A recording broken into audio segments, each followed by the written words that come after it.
Thanks everybody for joining us this afternoon. We are thrilled to have you here to kick off a topic that we're really passionate about, and connecting that to something that's top of mind for everybody, and that is managing customer experience through a crisis. And really, this is a time to make sure that you're attuned to the needs of your customers, your members, your students, faculty, staff, etc., to make sure that you're not harming your brand and your loyalty, or doing anything that's going to cause negative interactions with your customers, and a chance to really kind of prove your value, and create some loyalty through this process. And so I want to introduce quickly our panel of speakers, and I brought together some of the experts from across AVTEX, and then quickly I'll go into a little bit about our organization and why we're thinking about this, and the structure, and then we'll kick off directly in the content. So first of all, my name is John Seeds. I'm the VP of Marketing here, and I've been with the organization coming up on 5 years, and just really tremendously excited to see the growth that we've had over the time, and continued focus on something that's really passionate to me is experiences. Because at the end of the day, we are all customers, both in our jobs and when we leave, and we care for those that are in that are students, that are our parents and loved ones that have to go to healthcare institutions, right? So we take our knowledge and learnings and of who we are in the environment, and bring that back to what we do every day. I'd also like to introduce Kurt Schroeder, who is our Chief Experience Officer. Kurt, can you say hey? Yeah, good afternoon, everyone. Pleased to be with you this afternoon, talking about something that's important and pertinent, and hopefully we're going to share with you some thoughts and ideas that you can immediately apply to your business. Thank you. Thanks, Kurt. Next is Sam, who heads up our sales department. Sam. Good afternoon, everybody. This is Sam Thepfongs, Vice President of Sales for our Digital Customer Experience Group, based out of Reston, Virginia, and home office in Western Virginia for the foreseeable future. Been in the digital space for about 20 years, so hopefully look forward to the journey today together. Thanks, Sam. And then finally, Alfredo. Good afternoon or good morning, everybody. Alfredo Rizzo. I head up our pre-sales, solutions consultants, innovation architects on the customer experience engagement side, so the traditional contact center side of our business. Thanks, Alfredo. So excited to hear from each one of these folks, and I wanted to, as I mentioned, give you a little bit of intro to AVTEX. So who are we? We're a customer experience solutions provider and consulting organization, and we have an approach and methodology that really focuses on transforming experiences, right? So thinking about how you can go beyond the status quo and create exceptional interactions that are truly going to differentiate your brand. And we do that by weaving together CX design and orchestration towards that plan at every interaction that we're engaged with our customers, right? And so that can span from putting together a roadmap for your experience strategy across your entire organization, understanding how customers and members and staff, faculty, citizens, etc., are all engaging with your brands, across their entire journey, or can be fed into an acute, solving an acute pain or problem, right? And we're really focused around delivering business outcomes in 4 main areas. And again, vision and research, really understanding the true ins and outs of the customer and the buyer, and who they are and what their desired state is, driving that intelligence and insight into the right systems and platforms, so that you can create intelligent journeys with meaningful engagements. And then we bring our developers and innovation team together to make sure that it's really focused and heightened for your customers. I think this is important to understand, because what we're going to talk about today really takes on the management of the crisis that we're in throughout the entire organization. And so we've been working with our customers early on to really identify and understand what are the main pain points that the customer is seeing today, and for our clients, talking to them about how they're able to, number one, create a bridge, right? So create that initial connection and make sure customers are allowed to come and interact with them as they need. And that really means remote stabilization of the contact center. We've heard a lot about remote work, and so Alfredo's going to dive into what that means for us. But then you have to think about the rest of your organization, the rest of your staff that are delivering support or direct experiences to your customers, and make sure that they have the tools and are able to do their jobs in a meaningful way and stay productive, not only from a utilitarian perspective, but have the right psyche and approach and management as a part of that. And so Sam's going to touch a little bit on our business continuity expansion phase. And it's important to understand that this is sequential as well, right? There's so many things coming at us, and what we want to do is make sure we're purposeful about the steps that we're taking to maintain critical contact with our customers, and again, expand that, but then think about the experience that's happening, right? And understand that you may have to make some adjustments to the typical things that you want to accomplish from a business standpoint, just to maintain that efficiency and effectiveness with how you're engaging. And then future state, as we kind of come out of this and recalibrate our organizations and how work is going to take on a new shape for the future.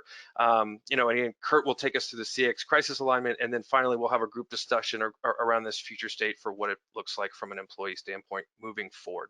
So let's dive right in here. So I'll ask Alfredo to jump in and take us through phase one with this contact center remote stabilization piece. Thank you, John. Just a sound check. I'm unmuted. You can hear me? Yep, you're good to go. Great.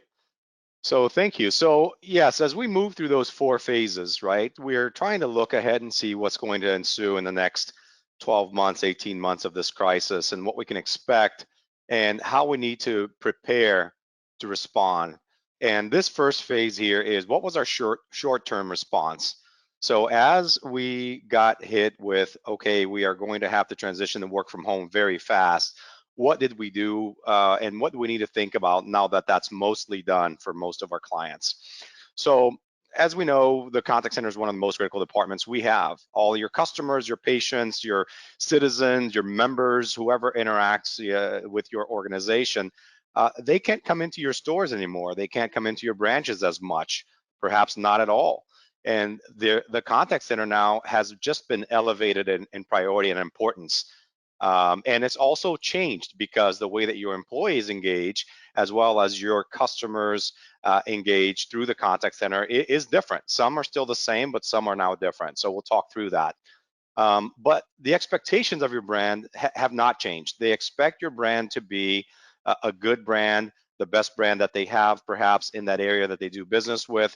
Those expectations are not going to change. They expect you to stand by them and provide them the great service that they expect. So let's talk about making the move. I have basically just a few slides and points here. Making the move, what happened, how did we do it? So we'll talk you through how we've done that for our clients, and then the technology of it and the emotional impact on the agents and the contact center in general. So first of all, making the move. How did we get those agents and supervisors home? So we've helped about 600 at least client organizations with their contact center move, maybe more, to work from home. Either part of them, usually the entire contact center, sometimes the entire organization. And so some of them are premise, some of them are cloud, but these are the common threads that we've discussed. In the last 45 days, we've had hundreds and hundreds of these discussions, one-on-one with each client. So we've learned a lot, and I think we've also helped a lot. So hardware, sometimes hard to get, whatever it is that you're trying to get at that work from home agent, because you certainly don't want them using the same PC that their kids play Fortnite on. So you might want to issue them laptops. Well, those might be hard to come by because they're, perhaps getting shipped from China. What about Chromebooks, monitors, print scan capability, whatever they used at the office? Do they have that at home? Internet connectivity, is it shared? Are there competing Zoom meetings? When are those Zoom meetings? Do we have to consider that? Do we have to run a new solution? Home workspace, again, kids, dogs, those disruptions, although there's a new level of understanding of those things happening now, right? The agent audio channel, how do they connect to the contact center solution? And then of course the apps they use, not just their agent app, but their line of business apps. How do they connect to those securely? Is it VPN? Is it VDI? Okay, so those have been the common threads, and those probably sound very familiar to you by now. So let's move on, please, John, to the next slide. All right, so the contact center technology itself. So we've had to basically extend that out to the home office. How do we stretch that functionality out to a home office environment? So on-premise solutions, fortunately for those clients that are on Genesys, the on-premise solution from Genesys is very flexible when it comes to the abilities of extending to work from home. So whether it's a soft phone over a VPN, a hard phone connecting to a session border controller, a remote dial out to a remote station, WebRTC, all those capabilities exist. And then how do you get to the agent apps? Again, over VPN or VDI. Cloud solutions, a bit easier even, because clouds are natively accessible over the internet. So when you go home, there's just now no corporate firewall between you and the cloud. Of course, there's some caveats to that, right? If the company forces you to work through a VPN and you don't have split tunneling, everything comes through the VPN into the company, then out the firewall, then that's an exception. But the cloud is natively available on the internet if you should choose to go straight to it. And that's both for your agent screens and audio, but it does not cover your line of business apps. You still have to solve for that with VPN, VDI, and those kinds of things. And then finally, security has been a big talking point. As we extend this functionality out, you know, some companies will take a long time, months, years, to plan their work from home strategy. They'll consider every aspect of security as they do so. If I enable access to this from a work from home contact center agent, what does that do? Does that expose me? We've basically had to do this overnight because of COVID, right? So we have been concerned about security and creating vulnerabilities, and we've had to come back and reassess. After we did things as fast as we could to provide business continuity, reassess what those security gaps might have been. What access to data may I have exposed inadvertently? What access to tools do my users have or not have as they work from home? Okay, next one, John, thank you. And finally, what is the emotional impact on your employees? I kind of like my own little tagline here. It's just like being at the office, except totally different, right? It's nothing like being at the office. It is not business as usual. We have to think outside the box, right? What does a day in the life of my agent, my supervisor, now look like? If you're not one, put yourself in the position of one, right? We now have kids that are being homeschooled in just about every state, probably every state. So they're at home and they're having to get a parent to be part teacher throughout the day. Maybe both parents are at home and they both work. Maybe it's just one parent, right? And they have to divide their time. We have to be flexible with schedules. We have to be creative about how we get that work and that productivity through flexible scheduling out of our workforce now. Our teams need to also be flexible. We have well, actually several clients that are in the financial space where their branches have either all been shut down or partly shut down, or some employees have gone to work from home. Some of them have seen, I've seen numbers from 30 to 60% call volume increase in our financial clients, and sustained. This is as early as as recent as 2 days ago. They would not have been able to handle that if they hadn't had flexible teams, the ability to take some of those branch employees and add them to the queue. Communicate frequently, share success stories, establish those communication points, that cadence of communication. Your employees will need support as they go on with this. Team collaboration points, same idea. At AVTEX, we have an internal Yammer page, right? It's just an intranet page where you can post things. That's great, and it's dedicated to COVID, of course, is the idea. So we're sharing things like, what activities are you doing on the weekends? Here's some wooden puzzles that somebody posted pictures of. That's what they did this week. And what easy recipes. And even things like, what's your favorite, a song challenge, the best song with a color in its title. So these activities create team bonding where it's difficult to have that in a work from home environment. Those are things that we need to think about. And finally, last two bullets here, as far as work supervision, how do we access a supervisor if we're an agent at home? How do we escalate that? We can't stand up and look around the contact center anymore, right? That's what we used to call the prairie dog approach. Can't do that.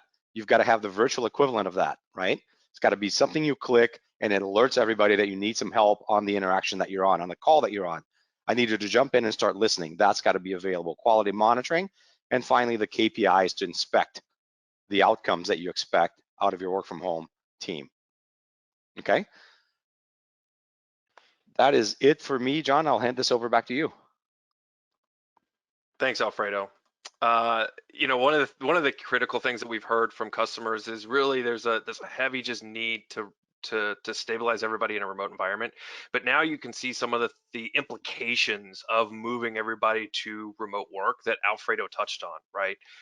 Not only the psyche of our employees, but staffing for overflow because there is an influx that may not have been expected to be so heavy, because the customers, while they're having to deal with the pandemic, there's also some business as usual stuff that they need to get in touch with you about.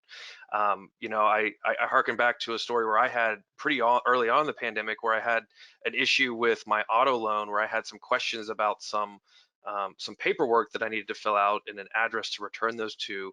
It wasn't anywhere online, which is my first go-to, but calling into the call center, I literally got a voicemail that said, nobody's available, please check the internet or call back later, right? Like, obviously not able to handle that influx and creating negative experiences as that first line of communication. But then figuring out how to manage and make sure that things are successful in a longer term as we're getting into weeks and months of this type of transition. And so to pivot that into the rest of the business, Sam, can you come join us and talk about business continuity expansion? Sure, thanks, John. So now that we're talking about business continuity expansion, the first thing I would like to kind of discuss is really the modern day customer demands that are continuously evolving, even more so because of the crisis, right? And Alfredo spoke about how contact centers are a key frontline point of interaction for your customers, and the need to provide them with the tools and capabilities to address those customer concerns will continue to be highly important. But many of these new expectations will extend beyond the crisis, and organizations are already planning for this, which is what we'll be covering over the next couple slides. So having said that, there are things that we must all consider when thinking about the keys to how to really exceed those customer expectations with this backdrop of these heightened, extended, kind of residual impacts of the crisis.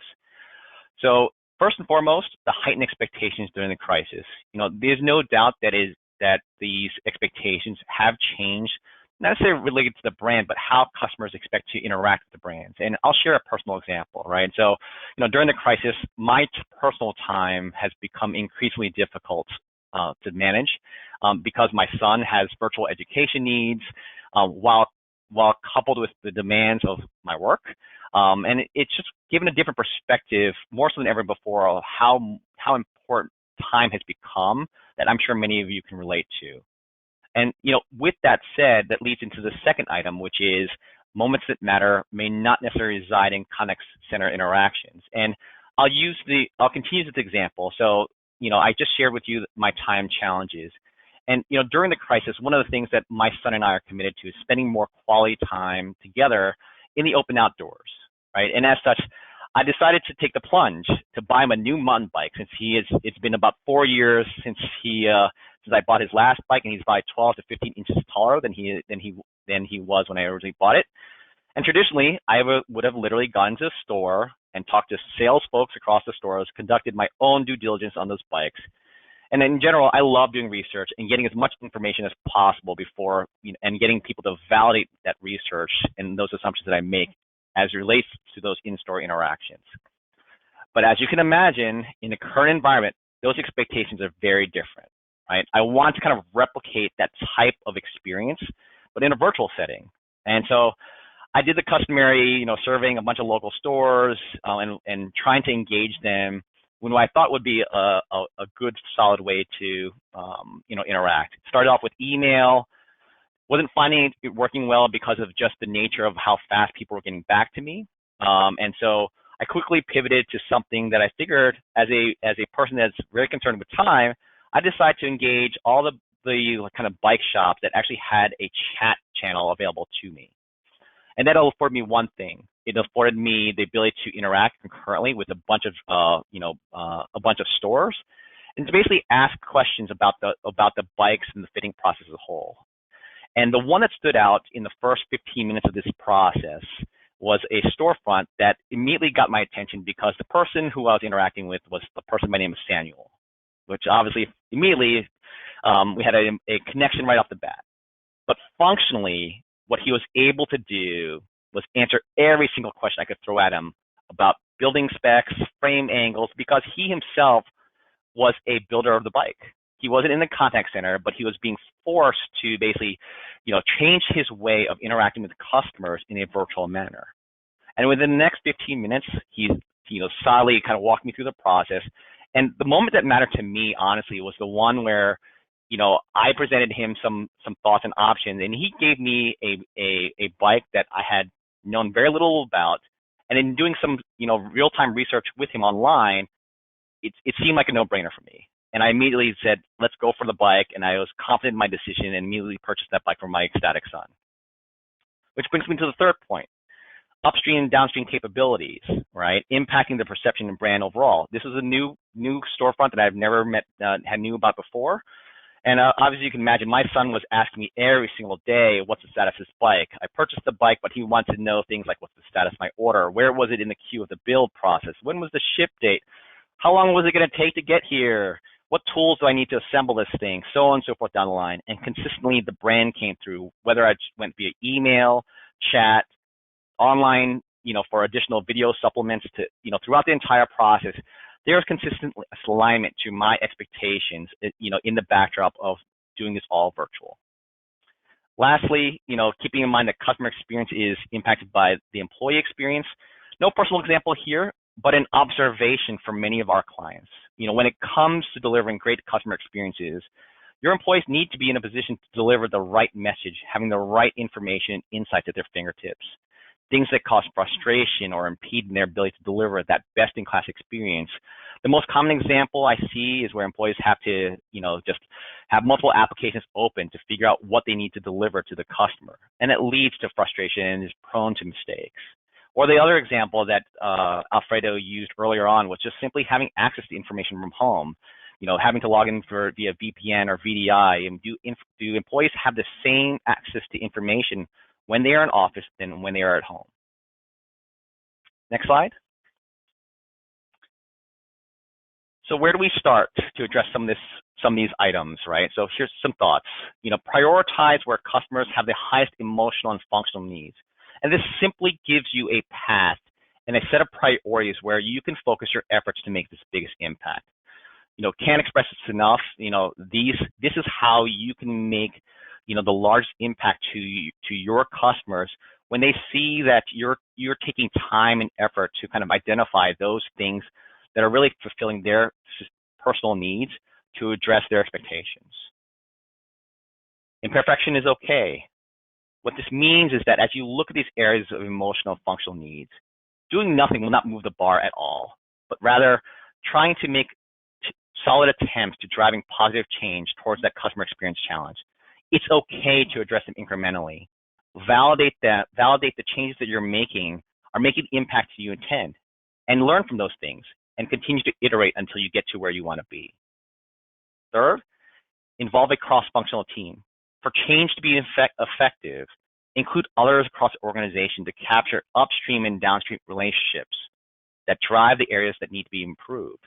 This allows you to not only increase the impact of the change, but also gives you the additional buy-in you need to get a broader audience, and potentially ensuring that the changes to upstream and downstream stakeholders are being identified and managed, and potentially identifying other areas for improvement. Rethinking the process to address the pains. Don't shy away from process change. Think in terms of how the customer is being impacted by your process, but also consider the employee mindset here and what they need to be able to do to meet those customer expectations. Think of things like, how do I empower employees or customers to create a positive experience? Identifying supporting technologies. Once you understand the modified or new process you're trying to drive, look at what technology or technologies can support your customers' employees. What are the key things that are needed? Where does that data come from? What analytics and insights would help influence the overall experience? Best example of this is honestly Amazon. Using my personal example of being a consumer that likes data, I look at the reviews. I look at, whether the reviews are valid. Is it a fake review? What have other people bought? All that stuff is important to me, and they've made it really easy to enable me to have information at my fingertips as a consumer to go make those decisions to purchase. Lastly, change management and outreach. As you put your change management plans in motions, make sure you have a change management and communication outreach plan in place. Change needs to be planned, managed, communicated to be effective, and needs to be considered throughout every initiative you take on to be successful, especially in this virtual world that we live in right now. This applies to your customers and your employees.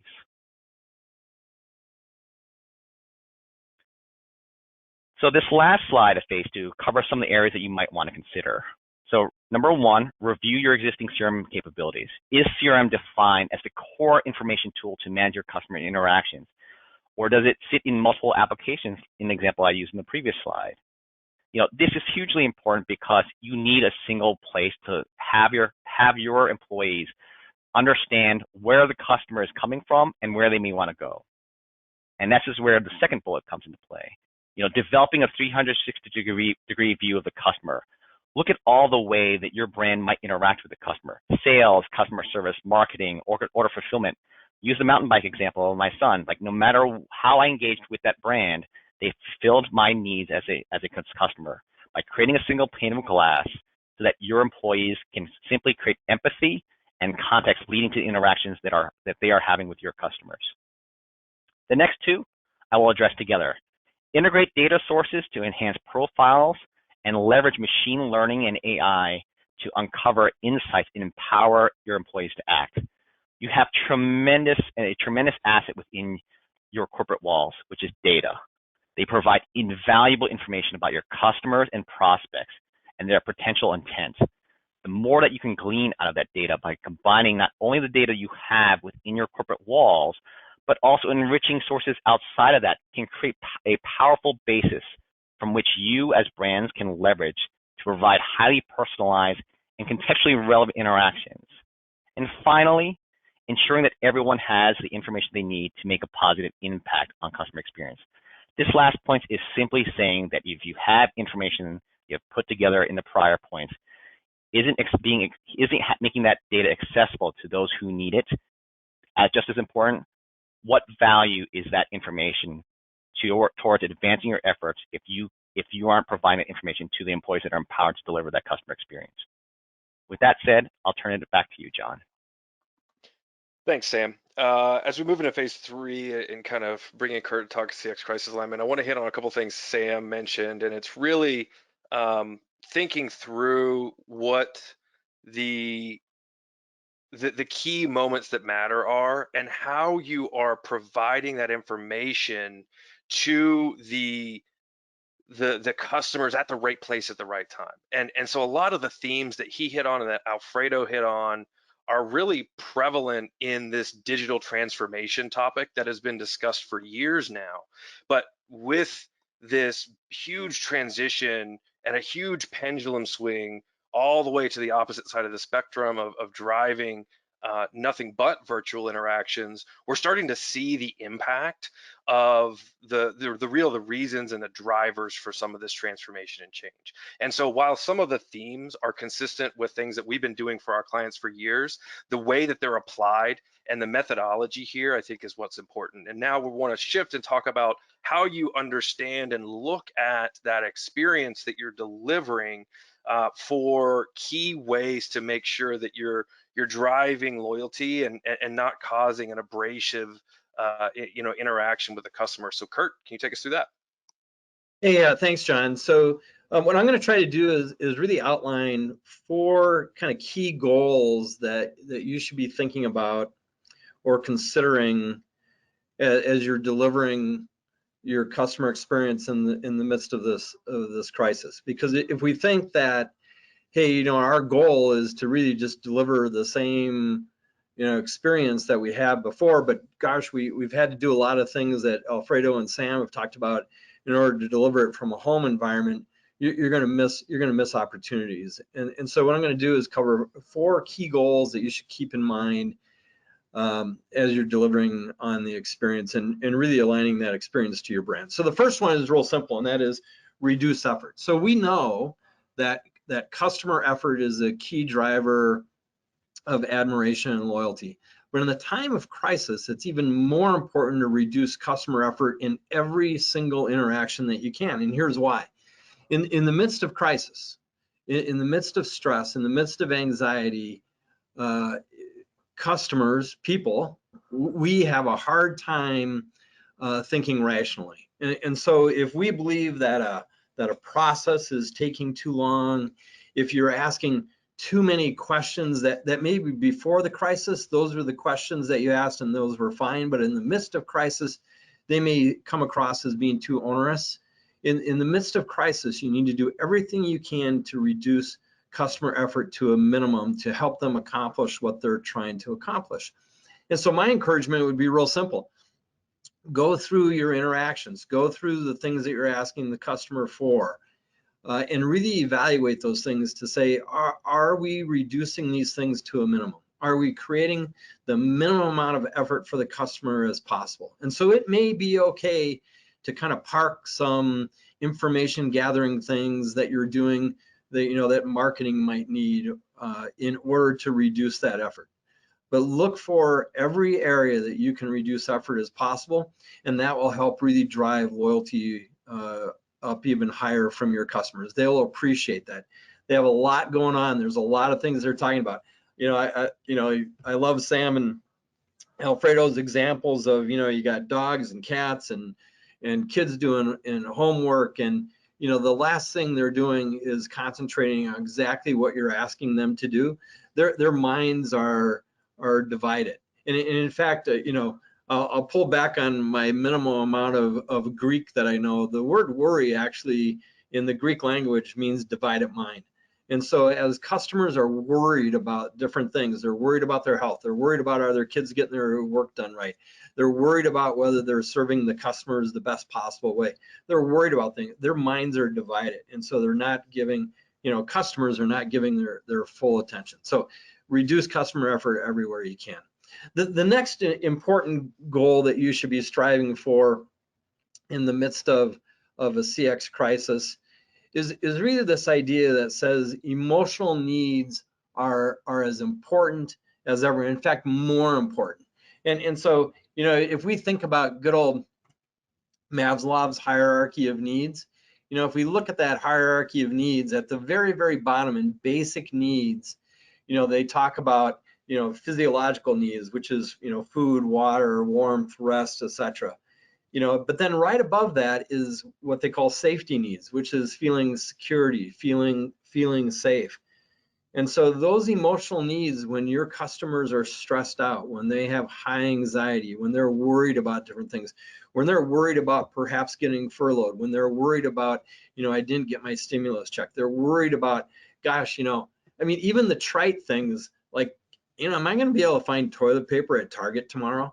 All those things compound themselves and creates a sense of anxiety, so that when they're interacting with you, their emotions are running high. Their emotions are running higher than ever. And so really paying attention to those basic emotional needs, that you're reassuring them, if you're a financial institution, you're reassuring them that their money is safe. You're reassuring them that you're taking care of their loan documents. You're reassuring them that they can trust you, and because that attaches itself to that hierarchy of needs of safety. And so emotional needs are more important than ever. Make sure you're paying attention. Don't just rush to get the need done or whatever the customer is calling for.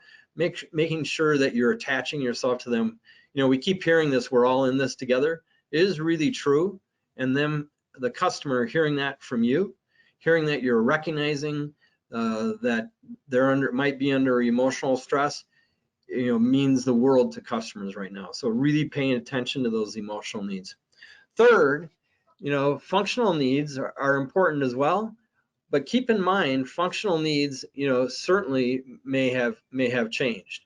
And so in many cases, we may think, hey, you know what, we've got our people set up to be able to work at home, to take care of the customer. We've equipped them with different technologies.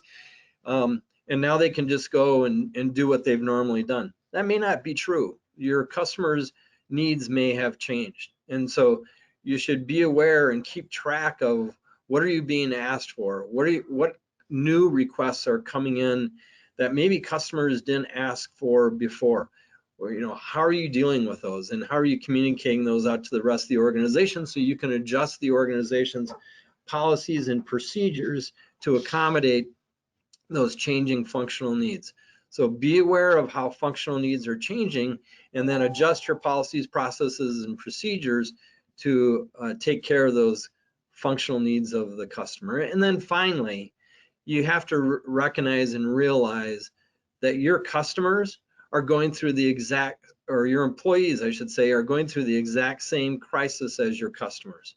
And so both Sam and Alfredo alluded to this, but keep in mind that employees have the same stresses, the same anxieties, the same worries that your customers are going through, and your employees, you're expecting them to be front and center and the voice of your brand. And so do things that are going to try to accommodate the employees that are going through the same stresses. So Alfredo talked about flexible scheduling. Give them more frequent breaks. And one of the reasons for giving them more frequent breaks is because customers are calling in with high anxiety. So they're potentially dealing with customers that are less understanding, might be a little bit more rude, might be a little bit more agitated just to begin with. And your employees are going to take the brunt of all that. And so don't hesitate to give your employees more breaks during the day from being in the front lines of dealing with customers. Look for ways that you can apply that flexible scheduling. Maybe there's some things that customers who are homeschooling their kids have to do right away in the morning to get them started on their homeschool adventure. And there's maybe some things that they have to do in the afternoon. Figure out how to accommodate that. Your employees will remember that. And remember, there's a direct tie to employee experience to customer experience. The better the employee experience is going to be, the better the experience that they're going to be able to deliver to your customers. And that's essentially what you want in the long run, is for your customers to have an exceptional experience in this time of crisis, so that you can be the voice that they can trust. And your treatment of your employees, your flexibility, how you're recognizing that they're under stress as well, and that they have needs, not just needs to get them set up in terms of the technology that they have to be able to work at home and be safe, but needs to be dealing with their family and dealing with all the things that they're trying to juggle, as well as taking care of customers. And so those four things: reduce effort, pay attention to those emotional needs because they're more important than ever, be aware of what might be changing in the customer's functional needs, and make sure you're taking care of your employees who are going through the same crisis as you are. You do those four things, and you will continue to develop and create loyal customers for life. And so with that, John, I'm going to turn it back to you, and we can begin to wrap up. Thanks, Kurt. So one of the interesting things that, as we're kind of considering this, that we have internal conversations all the time about stories that we're hearing directly from our customers, research that's happening, in market. And one of the things that Kurt and I were talking about with some of our clients was around, hey, look, in this reduced customer everything, put your phone number front and center, right? Like, don't hide it behind a bunch of layers because you're trying to drive some self-service adoption, things like that. We have to make those adjustments. But in order to do that, you had to have taken the previous steps that we talked about with Alfredo and Sam. And number one, make sure that you're able to handle that volume, that you're able to handle that influx of communications, and that you've staffed up your organization appropriately to kind of make sure to follow through on the things that are being addressed by your customers and meeting those functional and emotional needs, so that you can now kind of continue to think about how that experience is delivered. And this isn't necessarily a permanent state of things, right? There's going to continue to be involvement of how organizations and businesses are interacting with clients. And I think that really takes us into this phase 4 piece, which is trying to understand and think through what it's going to look like for our employees when this pendulum does swing back. Because when it swings back, it's not going to go back 100% to the way things were, right?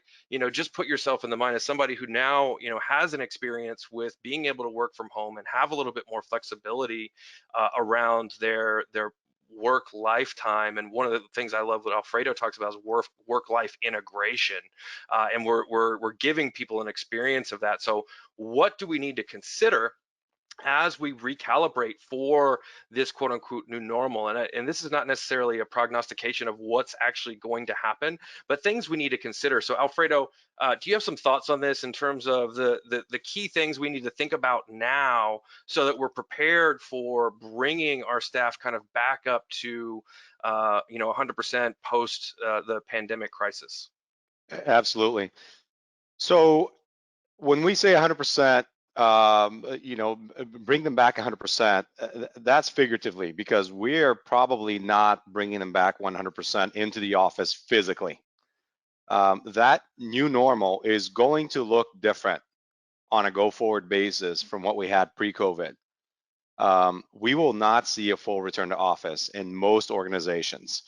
You may see a full return to office in stores and storefronts, right? You likely will not see a full return to office in the contact center because there's just no need. And COVID has forced us to realize that in a hurry and to adjust to a work from home component, however big or small that is, in the contact center. So what will the post-COVID workplace look like in the contact center? There will be some dedicated work from home employees. There will be some hybrid. They can go into the office, they can go home, kind of like some of the schools have been talking about doing, where maybe Monday, Wednesday, and Friday, half the class goes in, and Tuesday, Thursday, and Saturday, the other half the class goes in. Again, thinking outside the box, being in the new normal in a different way that makes you more agile. And that's sort of the key word for me here, agility. Going forward, agility should be set, front and center with regards to the contact center. I can work at home, I can work in the office, or any combination in between, right? Flexible schedules, as we've discussed, are key. But also flexible location, well, that's the silver lining. You now can hire anywhere. You don't have to hire in your state. If you're East Coast and you need some late hours covered, maybe hire somebody in the West Coast. Rethink that, think outside the box. How do I hire? How do I interview? Do I do it over video? Don't want to do it in person, right? How do I manage that remote workforce? Again, I can't shoulder surf anymore. I can't walk up to an agent and plug into a Y cable, right? I need to be able to do this from anywhere that I am and from anywhere that the agent is. Those are considerations. What does office space look like in the office? Is it more spaced out? We've actually talked to clients that have said they're redesigning their office space to where their contact center is now no less than 10 feet apart, seat to seat. That's half the capacity. So what they're implying there is that half of their workforce is not coming back in, at least not at the same time. So that kind of underlines the assumption, right, that I just made before, which is not 100% return to office in the contact center. You won't see that. And then agility, again, that is key. Be ready to make additional changes. Continue to iterate and look and continue to keep those communication channels open. Learn from your agents and your supervisors what they're seeing and be ready to adapt to that. That's fantastic. So what, with some of this, the organizations, what would you say to those concerned with kind of productivity of some of their agents when they're at home? Great question. There are a lot of tools that are gaining popularity, if you will, to monitor agent productivity. Of course, you've already had your real-time monitoring, right? Being able to listen to a call, watch a chat as it happens in real time. watch an email as it's typed in by the agent, right? Record all of those interactions securely, SMS, any channel. Video has gained popularity because, again, like Kurt said, not only are your employees changing, your customers are changing as well. They're going through emotional distress right now, and the way that they interact is transforming very quickly also, where they may not have been able to or open to doing a video interaction to apply for a mortgage. They're perfectly fine doing it now because they have to, right? So those are considerations there. And how do you monitor that? You have to be able to do it virtually. There are tools out there that will quantify how much time employees are spending attentively in contact center work. What are they doing on their desktop? Are they active? And if they are active, are they creating work orders or tickets? Are they taking interactions? And how does it align with their ACD time that they're supposed to be in? So those tools are out there, and they're gaining popularity, as are new customer channels as well, and customer experiences. Got it. Thanks, Alfredo. Mhm. Sam, as you kind of look out at the future and kind of think about some of the themes that Alfredo touched on, what things come to mind for you? Yeah, I mean, I think kind of pivoting around that same conversation about employee centricity and the need to be agile and to take into account kind of a hybridized, method on which supporting your customers. I think that's front and center. I think the one thing I will add that we've also seen a higher demand for is measuring employee wellness in the remote setting. We kind of talked about the challenges tied to all the kind of things might be pulling employees when they're working from home. And what we've seen a lot of demand for is how do I as an employer kind of track and manage employee mental and physical wellness when they're sitting at home, because the likelihood of people sitting at home and the altered kind of way to kind of manage that stuff looks a lot different because you don't get to see people physically in the office anymore. So, we've seen a significant change in terms of, folks trying to get ahead of it more so than anything else, and using technology to promote, communities within their organization to help create, friendly competition and gamifying the process of overall, wellness for their employees. So that's number one. Number two, I would say that beyond that piece, when you talk about agility, we have seen a tremendous amount of, kind of change in terms of people accelerating cloud adoption overall, just because of the nature of the crisis itself. I've heard time and time again where digital transformation has been put as a kind of priority, but for the organizations. But because of the crisis, it has accelerated significantly because out of sheer necessity to address the immediate concerns.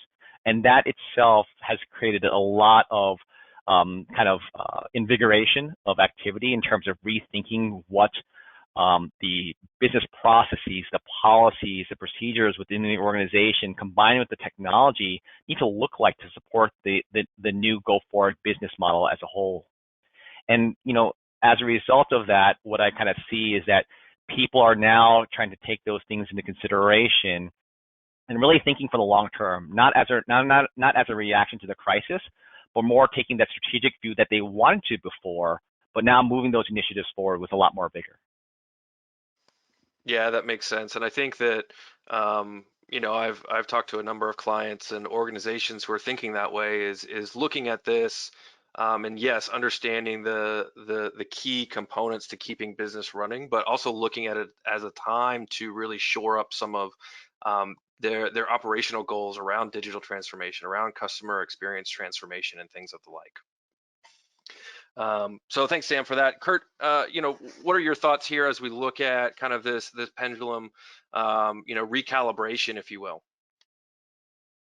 Yeah, I was thinking about this, and I think the recalibration should have a focal point or a North Star, if you will, and I think that North Star should be around empathy. And empathy towards customers and empathy towards employees. And so I think it's important to recognize what people might be going through. And I found some interesting quotes that I think apply here. And So a guy named Bill Bullard made the quote that said, the highest form of knowledge is empathy. And so if we think about that, if we really want to know our customers, if we really want to be able to serve them, we have to be empathetic towards them. And so it's not just accomplishing what they're asking for, but it's being empathetic towards them.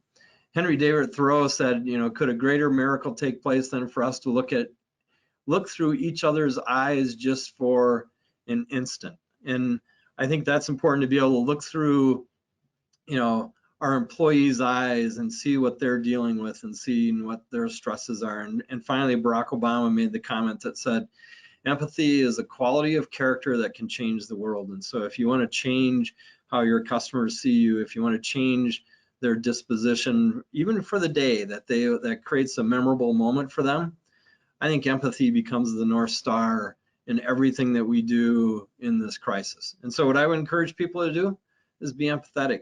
Encourage your frontline resources to be empathetic. Create that knowledge in the organization, and really use empathy to help drive a better experience for your customers and your employees. So maybe a little bit esoteric at the end here, John, sorry about that, but I think in times of crisis, we need a good North Star, and I think empathy provides that for us.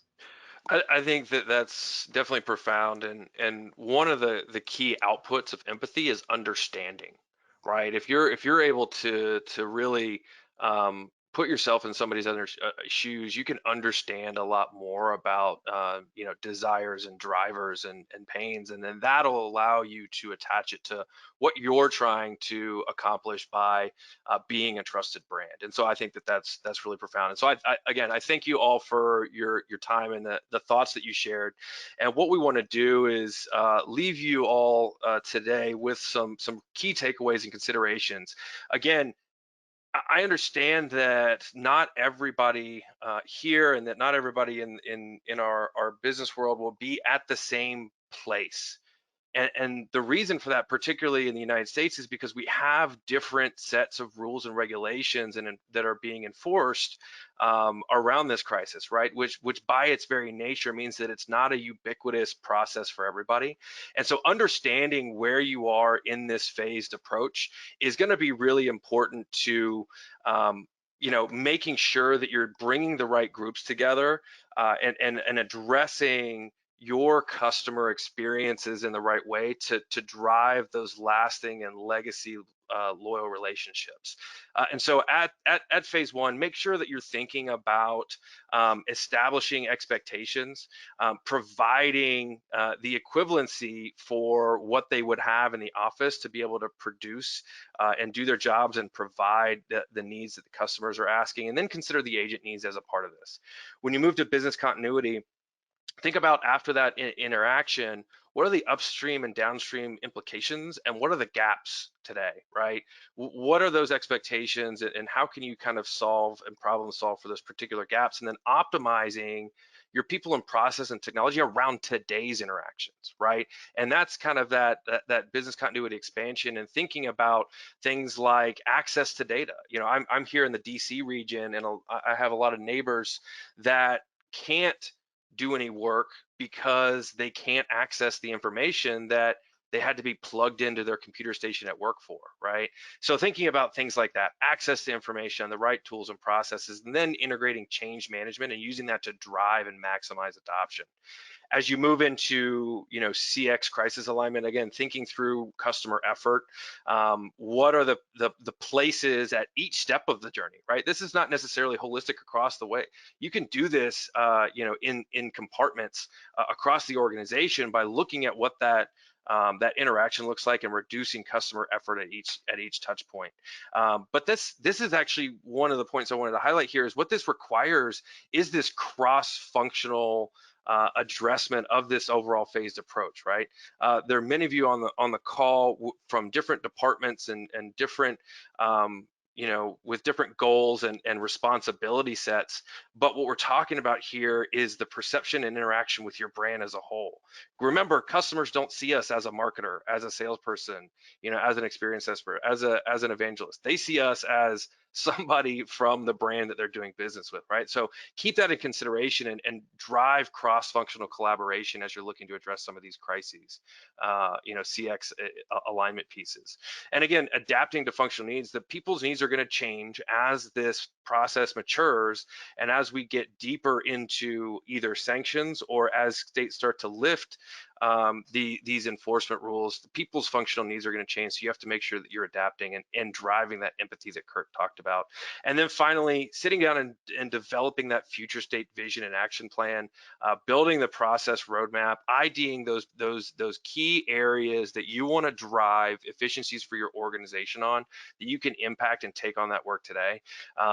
And so I think that if you think about all of this in concert and take these specific actions and takeaways, there's a double click into each of these, right? And that's what AVTEX is here for, and that's what we're consulting with our clients on day in and day out, is really how to address these holistically to solve for driving and exceeding expectations of the customers that are in the midst of a crisis. And so we'll want to leave you with some of these takeaways. Again, we'll actually send this document out to everybody, and with it, there are some additional resources. And so if you want to continue the exploration of any of these topics in particular, want to double click into any of these, feel free to engage in these resources that we have, publicly facing, so that you can continue the journey for yourself and provide, that leadership and guidance to the rest of your organization on how to understand the experiences your customers are expecting and manage that through this turbulent time.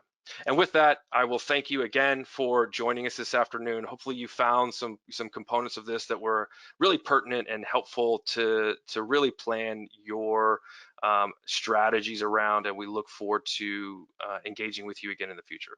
So thanks so much, everybody.